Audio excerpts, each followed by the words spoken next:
कराची में ज़िमनी इलेक्शन के हवाले से गैर यकीनी सूरत हाल का सामना। इलेक्शन कमीशन ऑफ पाकिस्तान ने कराची में कौमी असम्बली के 3 हलकों में ज़िमनी इंतखाबात के हवाले से अहम इजलास तलब कर लिया।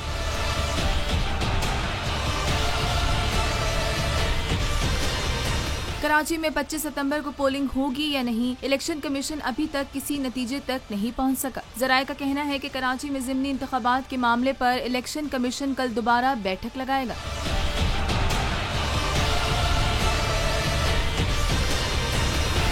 इजलास की सदारत चीफ इलेक्शन कमिश्नर करेंगे। सिंध में सैलाब की सूरत हाल और इंतखाबात के इनाकात के हवाले से तमाम मामलात को मद्देनजर रखते हुए एक बार फिर जायजा लिया जाएगा। जराये के मुताबिक इजलास में कानून नाफिज करने वाले और दीगर मुतालिका इदारों से इलेक्शन वाले दिन दस्तयाबी के हवाले से भी रिपोर्ट मांगी जाएगी। पोलिंग स्टाफ की दस्तयाबी के हवाले से भी रिपोर्ट का जायजा लिया जाएगा। तमाम रिपोर्ट्स का जायजा लेकर कराची के 3 हलकों में इलेक्शन करवाने या मौखर करने का फैसला किया जाएगा।